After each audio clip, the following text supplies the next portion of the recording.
Well, Devontae Adams got traded to the New York Jets. That's just great. At least he didn't go to New Orleans. I guess we could call them the New York Packers. Anyways, welcome back to another episode of Grizzly Talks Football. We got Week 6 NFL reactions. If you have enjoyed this series, I will leave a link at the playlist, of course, so that you can view a single video. Well, if you're new to this series, I will.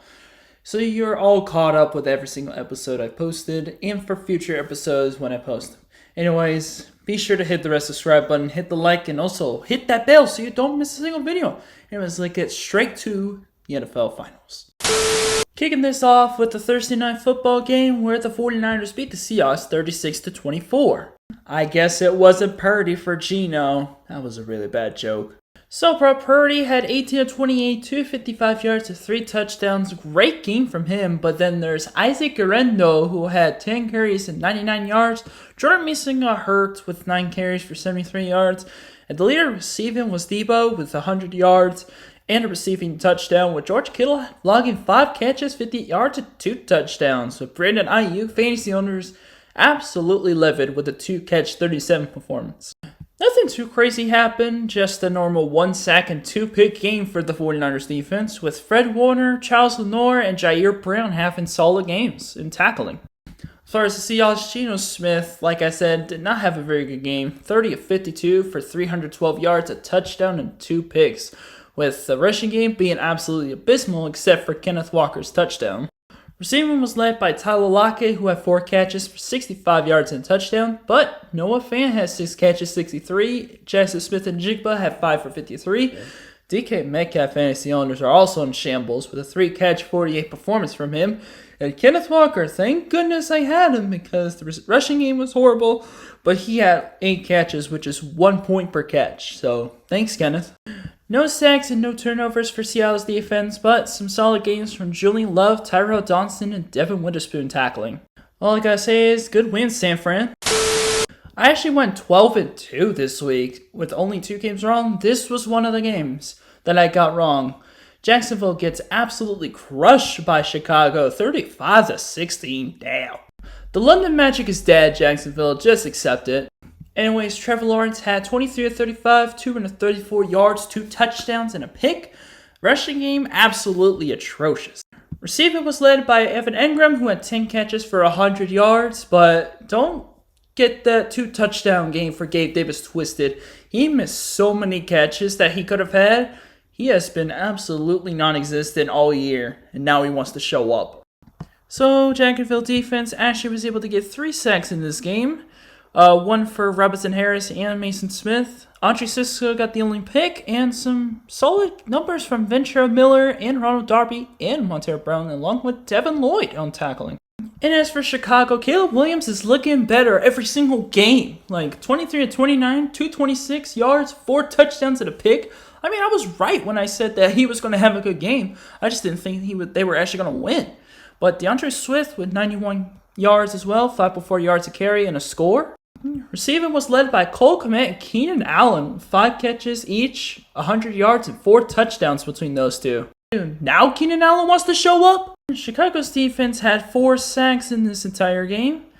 They also had an interception from Josh Blackwell and a solid game from Jalen Jones, Kyler Gordon, and Kevin Byard and Tremaine Edmonds. So the AFC North really is the best division in the NFL right now. I can't say I'm surprised. Up next, kicking off the 1 o'clock slate for Sunday, we had Tampa Bay putting up a 50 bomb on the New Orleans Saints. Saints really went from 2-0 to losing 4 straight games. Jesus. I mean, Saints had one of the best second quarters we've seen from New Orleans, but then everything else was goose eggs. Obviously, Baker Mayfield had kind of a Brett Favre kind of game, like 24-36, 325 yards, 4 touchdowns, about 3 picks. Then rushing was led by Sean Tucker, who had almost 10 yards to carry for 136 yards and a touchdown. Bucky Irvin even added 14 carries for 81 yards in the score. Like, Saints couldn't stop a run to save their lives. Oh yeah, not only did Sean Tucker even get a receiving touchdown with 56 yards, Chris Godwin was their leading receiver with 11 catches, 125 yards, and 2 touchdowns. Where the fuck was this when I had Chris Godwin? And of course, Mike Evans having this little snooze fest as always. 2 catches for 34 yards. It's like every other game almost. Tampa Bay's defense got a total of 5 sacks in this game, 2 picks from Zion McCollum and Tyke Smith. Levante David, I think, had a forced fumble as well. That was pretty awesome for the Bucs defense to come and show up along with the Bucs offense. As for Spencer Rattler, he had 22 of 40, 250 yards, 1 touchdown, 2 picks, but he had a very good second quarter. Like, first half, he was solid, but then the second half, yeah, not that much. Anyways, the rushing game was pretty non-existent except for Alvin Kamara's touchdown. Receiving was led by Foster Moreau and Juwan Johnson with 5 catches, 100 yards between the two, but the only touchdown that went to Bubba Means. 5 catches, 45 yards. Yeah, I know it's Bubba Means, but I like to call him Bubba Means sometimes. It's a bad habit, leave me alone. Saints defense had 1 sack, but they also had 3 interceptions. Paulson Adebo had 1, Jonathan Abram had 1 off a tip, and Cam Jordan also had 1. Pretty impressive stuff from the Saints defense. It's just the offense wanted to fall asleep. I never said Tampa Bay was bad. They were always been good. Somehow we were able to beat them in overtime. Crazy stuff. But Tampa Bay, absolutely amazing win. Next up, we had the Commanders losing to the Ravens 30-23. This game was actually really, really good. Like, Washington gave it their best efforts. Well, maybe, but they just could not keep up with the Ravens' rushing game like I said they wouldn't. Of course, the rushing game for Washington was non-existent, but then there was also Jaden Daniels, who had 24 for 35, 269 yards and 2 touchdowns, no picks. Leaders in receiving was Noah Brown and Zach Ertz, but the main man was Terry McLaurin with 6 catches, 53 yards, and both of the touchdowns. And the Washington defense had 2 sacks, both of them from Dante Fowler, and an interception in this game. Like, they didn't do terrible. As for the Ravens, Lamar Jackson, 300 yards, 20-26, a touchdown and a pick. He was really effective, though. And also Derrick Henry, it was just the King Henry show for Baltimore. Like 132 yards and 2 touchdowns. Jesus Christ. The only touchdown pass went to Mark Andrews, but Zay Flowers had a hell of a game. 9 catches, 132 yards. Oh yeah, and Rashad Bateman finally woke up with 4 for 71. I will say, despite not getting a single turnover in the entire game, Ravens did get 3 sacks in the quarterback, which really set the tone for their defense to set up Baltimore with some scoring drives that helped them win the game. It was an almost turnover-free game. Washington, despite the lack of turnovers, couldn't get enough points to beat Baltimore, but both of these teams can be good. Just wait. You're going to see that these 2 teams might make the playoffs. Up next, we had the Cardinals getting smacked by the Green Bay Packers. Jesus. Like, the rushing game was non-existent. Like, Trent Benson was horrible. Kyler Murray had only 200 yards and touchdown. Like, this offense just had no answers whatsoever. I did hear Marvin Harrison went down with an injury. Very hopeful that he has a speedy recovery because he was a guy with high potential. Anyways, the leader receiver was Trey McBride, of course, with 8 catches and 96 yards. Cardinals defense, for the most part, was just getting smacked around. Besides an interception by Sean Bunting, they just couldn't get a stop to save their life. Like, Jordan Love had 260 yards for 4 touchdowns and a pick. Rushing was led by Josh Jacobs with 62 yards, but Emmanuel Wilson also had 54 rushing yards. Christian Watson is back, and he got himself 3 catches for 68 yards and a touchdown, but Romeo Doubs also had 2 touchdowns, with Jaden Reed getting the other touchdown. Man, these 3 receivers are going to be a major problem for anybody who has to go against them. Obviously, no sacks or turnovers, but a very impressive tackling game from Quay Walker really highlighted the Packers' performance on defense against the Cardinals. Oh, actually, they forced 3 fumbles. There was just no interceptions. That's what I meant to say. I gotta say, Packers, you guys are still elite, keeping the NFC North stable as always. Up next, we have the Colts barely squeaking by the Tennessee Titans 20-17. Joe Flacco kind of did down on the yards, but he still threw 2 touchdowns and a pick along with his 200 yards passing, with Tyler Goodson having a solid game, but Trey Sermon being absolutely horrible in the rushing game. Receiving was led by Josh Downs, who had 7 catches, 66 yards and a score, and the other touchdown was by Michael Pittman. I call them the 3 suspects of defense because they seem to always be on the top of the tackling list. Zaire Franklin, Nick Cross, and EJ Speed having some solid games. Julian Blackmon having an interception in this game as well. And as for Tennessee's offense, hot ass, unless your name is Tony Pollard. Like Will Levis, 95 passing yards? You're almost as bad as Bo Nix against the Jets. Like, come on, man. Tony Pollard with 93 rushing yards and a score. Tony Pollard had almost as many rushing yards as Will Levis's passing yards this game. That tells you something's wrong with the quarterback spot. I mean, no surprise that DeAndre Hopkins led the receiving with 4 catches for 54 yards and Calvin Ridley couldn't make a single catch. I bet L'Jarius Sneed is regretting leaving the Chiefs for the Titans, but Amani Hooker got the only interception. That was like the only highlight of the Titans defense all game. I'll just say this was just a not watchable game to watch. Like, this was just unwatchable at all. Up next, we have the Houston Texans smacking the Patriots 41-21. Who could have seen that coming? As for Houston, CJ Stroud, of course, the Strouds are happy. 200 yards on 20 of 31 for 3 touchdowns and a pick. Joe Mixon and Dameon Pierce are back, and they are looking strong in that rushing game with almost 200 yards and 2 touchdowns between the two. Joe Mixon added in a receiving touchdown, along with Stephon Diggs logging in the most receiving yards with 6 catches for 77, and also Tank Dell. Unfortunately, they didn't have Safer Hutchinson logging a catch, but they didn't really need him because they smacked him with those 3 players anyway, with Diggs, Dell, and Mixon. Oh yeah, don't forget Dameon Pierce. There were 4 sacks and 2 picks in this game. Caleb Bullock and Eric Murray had picks, with 1 sack from Danielle Hunter, and another one from Will Anderson, especially the 3 sacks. My goodness, he has arrived indeed. Looking at the Patriots, Drake May had 250 yards, 3 touchdowns, and 2 picks. Don't let those 2 picks concern you, because he can make some throws. Like, he can show people that he can ball out. And also, the rushing game was disappointing as always. They also didn't have Ramondre Stevenson for the game. Receiving was led by Demario Douglas, who had 6 catches, almost 100 yards and a score, with the other touchdowns going to Hunter Henry and Kayshon Boutte. Wow. Defense got 2 sacks and a pick, but it didn't really amount to much because Houston was just firing at will. Houston is still the best team in the AFC South, and you could see why. Up next, we have the Eagles squeaking by the Browns 20-16. What the hell, man? Obviously, Deshaun Watson did not put up a desirable performance with 168 yards, 16-23, no touchdowns, no picks. Rushing game was pretty abysmal as well. That's just Jazz. Cleveland, why do you still have a billionaire who doesn't know what he's doing as your GM? Like, get rid of him. And receiving was led by Amari Cooper, who had 4 catches for 42.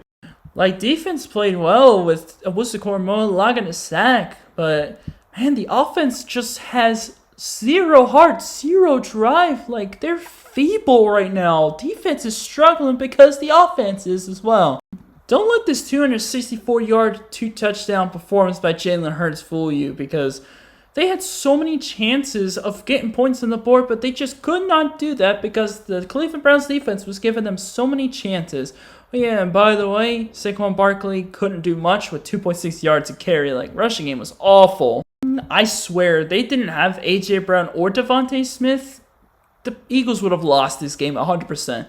A.J. Brown led the receiving with 6 catches, 116 yards and a score, with Devontae Smith getting 3 catches, 64 yards and a touchdown. Well, at least the defense showed up, getting 5 sacks in this game. Josh Sweat, Nolan Smith, and even Jalen Carter getting himself a sack, so good for him.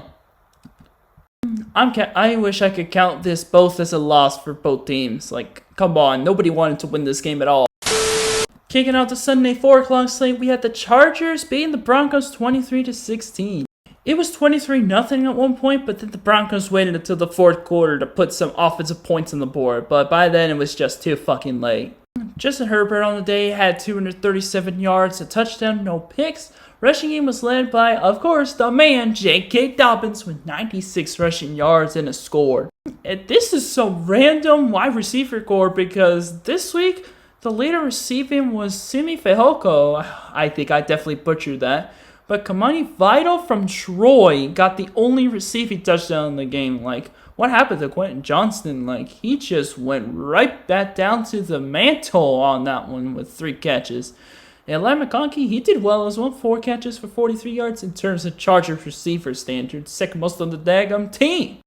2 sacks and a pick for the Charger defense. I just picked them up through waivers, and they did me a solid. They did pretty decently until the fourth quarter. So thanks, Chargers.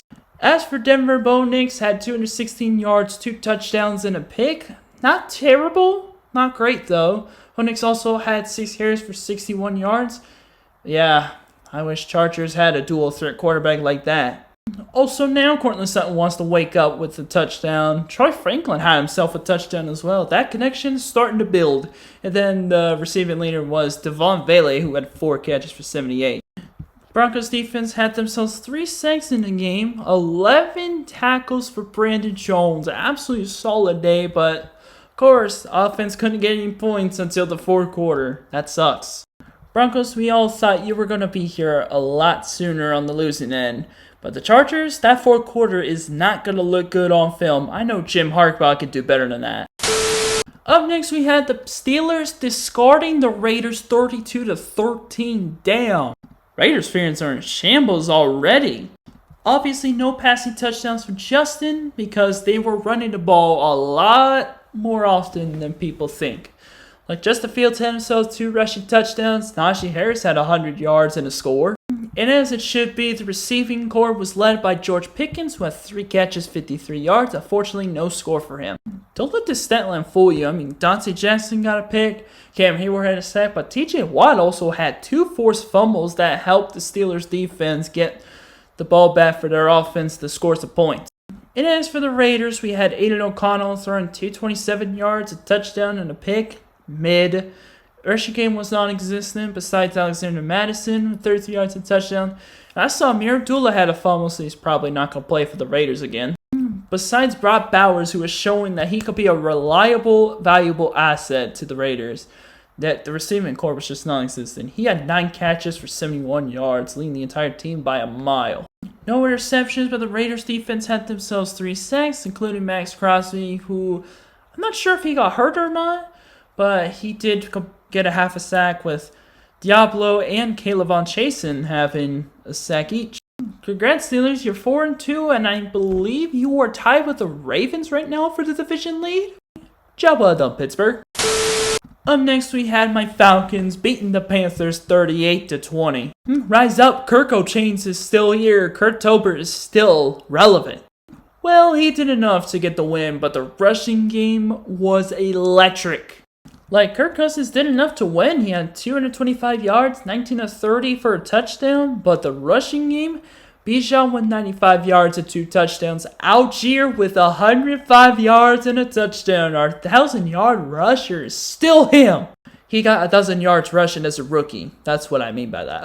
Receiving, of course, was led by Drake London with 6 catches, 74 yards and a touchdown. But Kyle Pitts had 3 catches for 70 yards as well.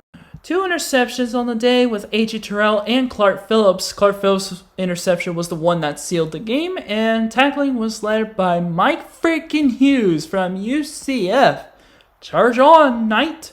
Yeah, Andy Dalton had a pretty decent to mid game, like 221 yards, 2 touchdowns, and 2 picks. He made it close in the first half, but then the second half got out of hand. But Chuba Hubbard having 92 rushing yards again. He is still him. Oh yeah, and you think he's an imposter? Screw you, he is still him. Receiving was led by Deontay Johnson, who has 6 catches, 78 yards, and a touchdown. And Xavier Legette even had a receiving touchdown. No sacks or picks for Carolina's defense, but Troy Hill, Xavier Woods, and Trevor Lawless had solid games tackling the ball carriers. 4-2 and leading the NFC South for now has never felt better. And the final game of the Sunday 4 o'clock slate is Detroit Lions absolutely destroying the Cowboys 47-9. How about those Cowboys? Like, Jared Goff is still him. He is still a Pro Bowler quarterback. 315 yards, 18 of 25 for 3 touchdowns. David Montgomery had 80 yards and 2 touchdowns. Jahmyr Gibbs also had 63 rushing yards. 3 receiving touchdowns, of course, in this game. Jameson Williams led receiving with 3 catches, 76 yards, and a score. Sam Laporta had a 52-yard touchdown off a flea flicker, and Moner St. Brown even had a touchdown. But Tim Patrick and Khalif Raymond were very effective in the receiving game also. 4 sacks and 3 interceptions in this game. Brian Branch had 2 of them. 2 sacks went to Elaine McNeil, and there was also another one that you don't see on here by Aiden Hutchinson, but unfortunately, it did cost him his leg, so he is done for the year. I'm sending my prayers to Aiden Hutchinson because he is a young player with a bright future, and unfortunately, he had his leg shattered. I'm very sorry, Lions fans. So hopefully Aiden has a speedy recovery, and I'm hoping you guys will still do well. But the Cowgirls didn't get a single touchdown. Like, Cooper Rush couldn't save them. 46 yards and 178 yards for both quarterbacks. Like, 224 yards and 3 picks on the game. Wow. Rushing game, non-existent. Receiving was led by CeeDee Lamb, who had 7 catches for 89 yards, but then there's Jake Ferguson, who had 3 catches for 11 yards. That's a little concerning for me. There were 3 sacks in this game, but man, the Cowboys couldn't even stop a runaway train if they ever found one. Detroit, you might be an absolute big threat in the NFC, and now I can see why. Great win.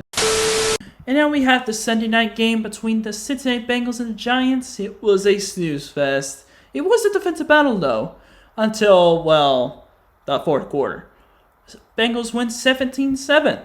Joe Burrow had 200 yards passing, 1928 for no touchdowns, but he did have like a 47-yard rushing touchdown early on in the game, and then Chase Brown got himself a 30-yard rushing touchdown in the fourth quarter to really seal the game. And of course, the two-headed monster receiver, T. Higgins and Jamar Chase, combined for 12 catches and almost 150 yards. 2 sacks for Trey Hendrickson and an interception by Jermaine Pratt. I believe that pick was to seal the game as well after the Chase Brown touchdown. Very nice stuff from the Bengals defense. But Jesus, Daniel Jones, are you trying to get yourself benched? Like 22 of 41 yards, 22 of 41 completions, 200 yards and interception is not going to cut it. You did lead the team in rushing yards, but Tyrone Tracy was pretty good, I guess. And we also have 3 players with 50 receiving yards, including Tracy. There was also Wan'Dale Robinson and Darius Slayton. They kind of do need Malik Nabers, though. Hopefully Malik Nabers will be okay. The positive I will say about the Giants is their defense. Like, Ojulari had 2 sacks, Dexter had a sack, and Ryan Burns also had a sack. That was pretty much the highlights for the Giants defense all game. And also, they were able to stop them until those 2 rushing touchdowns that the Bengals had. Alright, Cincinnati, you got your second win. Let's see if you guys can, get back on the winning ways and maybe even make the playoffs. It's going to be hard, though. And finally, we had the Buffalo Bills taking on the Jets, 23-20.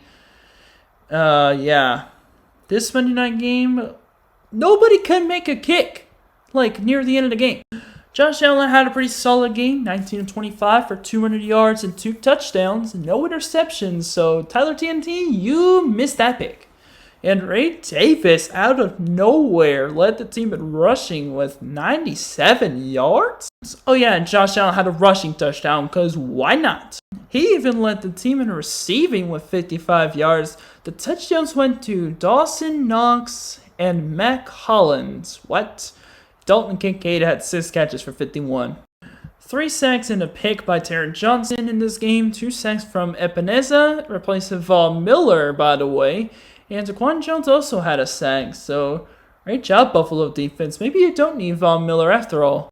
Aaron Rodgers had himself a pretty decent game as well, like 300 yards, 2 touchdowns, and a pick. But Breece Hall finally beat the fantasy bust allegations with his 113-yard rushing game. Oh yeah, and by the way, he had 5 catches for 56 yards as well. Oh yeah, and Devontae Adams got traded to the Jets, and Mike Williams locked in 0 catches the entire game, so Devontae might be replacing Mike.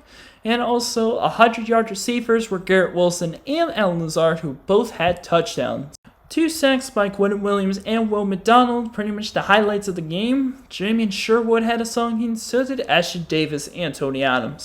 I mean, Bass was 1 of 2, and Zierlein was 2 of 4, kicking the football. Like, how could you not kick a single ball? Like, isn't that your job?